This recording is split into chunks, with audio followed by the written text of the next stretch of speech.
Hello everyone and welcome back to another Chess This Week. Long time no see. Today's episode is brought to you by Immortal Game. To know more about them, check the link in the description below. Now more about it later. Let's dive right into the Chess This Week. Quickly catching up on the events that has already happened, starting with the chess.com Global Championship. Now this was won by Wesley So, who arguably in an upset went on to defeat Hikaru Nakamura in the semi-final. Amongst the Indians, Nihal performed spectacularly, defeated Anish in the semi-finals and reached the final, but unfortunately lost out against Wesley So in the final with scoreline of 4.5, 1.5. This was a fabulous performance by Wesley So, who deservedly went on to win the Global Championship and a prize money of $200,000. Wesley won the Global Chess Championship, but he was unable to defend his title in the Fischer Random World Championship, which was won by Hikaru Nakamura this time. Magnus lost in the semi-final and Hikaru took this one, which shouldn't really come as a surprise because Hikaru is the favorite in most of the events that he takes part in. And moving on to the women events, the women's candidates first leg took place in Monaco and Lei Tingi reached the final, defeating Maria Muzichuk and Anna Muzichuk. The Indian hope Koneru Hampi unfortunately lost in the quarterfinal against Anna Muzichuk, going all the way till the tiebreaker. The score was tied 2-2 in the regulation matches, the first 4 games, the classical portion, and in the tiebreak, Anna Muzichuk went on to prevail 4.5 to 3.5.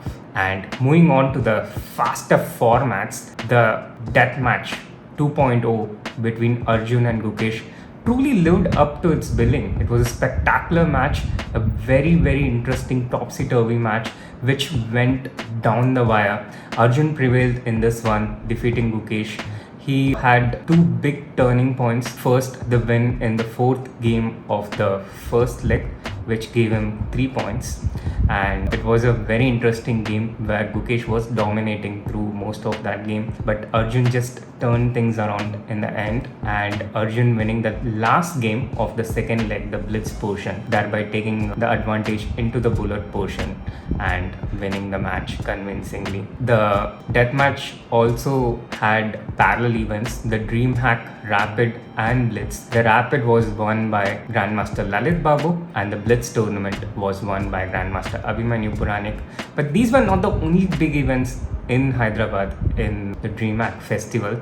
The Comedians Over the Board also happened, featuring 8 of the best playing stand-up comedians, and this had no surprises. This was won by Samay Raina, although Bishwa gave him quite a bit of fight in the final.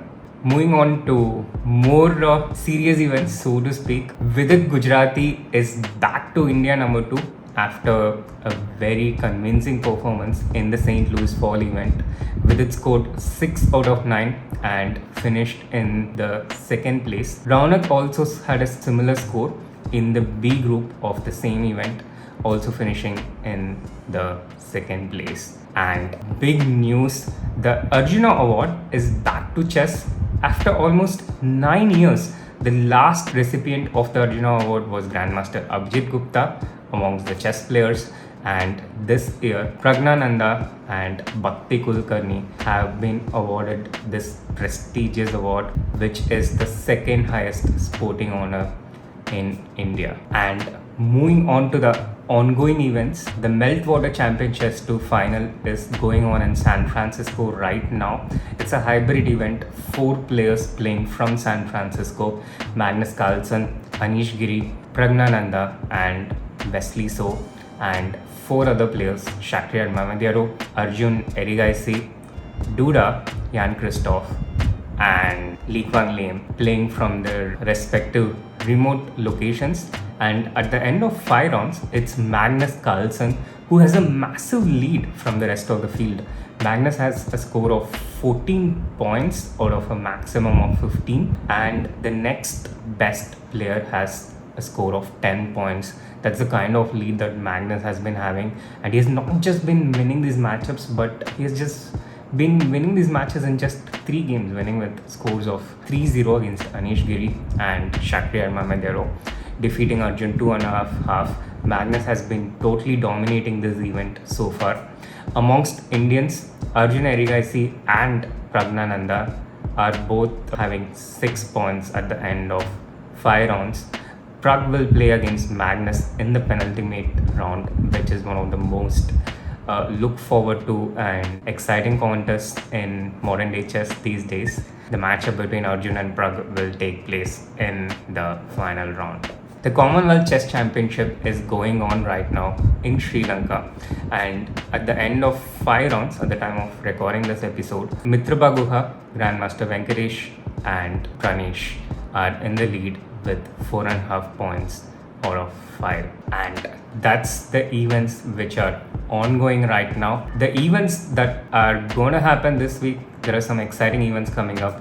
The World Teams Chess Championship is about to take place. India, one of the top contenders. India has a team of Vidit Gujarati, Nihal Sareen, SL Narayanan, Sethuraman, Shashikiran and Abhijit Gupta. The field is divided into two.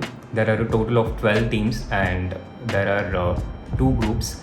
India is in the B group, and the other teams along with India is Azerbaijan, Israel, Poland, United States and the Olympiad gold medal winner Uzbekistan. The top 4 qualifies to the quarterfinals. So the first goal will be to get into the top 4, and the team is captained by Grandmaster Vaibhav Suri. So the world team's coming up, and in the virtual world, the Speed Chess Championship is also set to take place sometime around next week. Arjun Erigaisi will take on Grandmaster Fabiano Caruana, and in an exciting clash, Gukesh is set to take place against Magnus Carlsen. Nihal Sareen will play against Anish Giri in another exciting encounter. The dates of these games, these matchups are yet to be announced. And that's this episode of Chess This Week. This episode was made possible due to Immortal Game, who have a pretty exciting bullet qualifiers coming up, the Ali Riza's Bullet Tournament. The qualifiers take place from November 21 to 24, and the players have chances to win exciting prizes, including a chance to play against Ali Riza himself.